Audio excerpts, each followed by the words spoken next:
Harry Morgan died yesterday. I read about it in the Billings Herald-Gleaner. It was a small story on the bottom of page A3. I could quibble with certain things about that story. For one thing, it's too short. Harry Morgan lived to be 96 years old, and he worked steadily in Hollywood from 1942 to 1999. It's impossible to give a full accounting of that in a 7-inch-long article. I could also make a credible case that Harry Morgan's obituary should have gone on the front page of the newspaper.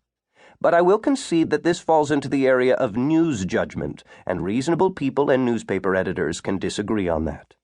The one unassailable, I love the word unassailable, point I would like to make is that the newspaper editor made a huge error by running a picture of Harry Morgan dressed up as Colonel Sherman Potter from MASH. Well, that was a nice role for him, don't get me wrong, but it's clearly secondary to Harry Morgan's role as Officer Bill Gannon on the 98 color episodes of Dragnet. Let's examine the facts of this situation. Fact number 1. On MASH, Harry Morgan's character was a replacement after McLean Stevenson's Lieutenant Colonel Henry Blake was killed off at the end of the 3rd season. If Colonel Potter was such a great role, why did it come second? That's a rhetorical question. I love the word rhetorical. Fact number 2. Before Harry Morgan ever played Colonel Potter, he appeared on MASH as a character named Major General Bartford Hamilton Steele. Observant viewers, like me, have a hard time reconciling that. Both characters are clearly played by the same man. Did the producers of MASH think we wouldn't notice? That, too, is a rhetorical question. Fact number 3.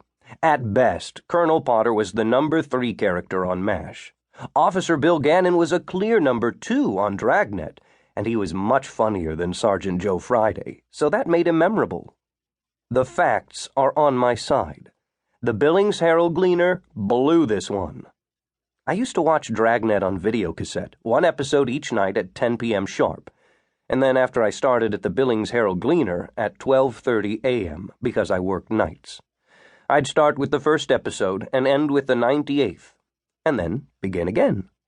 That came to an end on April 19th, 2009, when the first of my 7 Dragnet tapes was severed in the guts of my VCR during the 11th episode of the series, called The Shooting. Sergeant Joe Friday and Officer Bill Gannon were just about to put the pinch on 2 hoods who gunned down a fellow policeman when my TV screen went snowy and the VCR started making an awful noise, and that was the end of the tape. My friend Donna Middleton, now Donna Hayes, before she moved away, showed me that I could still watch the episodes on the computer. But I tried, and it wasn't the same. I threw out my Dragnet tapes, even the good ones. I've been dreading today since November 15th, the day I made an appointment to go see Dr. Rex Helton, my primary care physician at the St. Vincent Healthcare Clinic on Broadwater Avenue.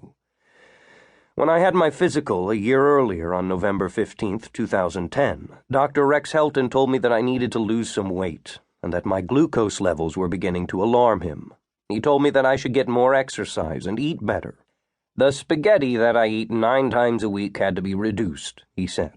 He also said that a quart of ice cream a week was not good for me and that I should try some sugar-free gelatin or some fruit.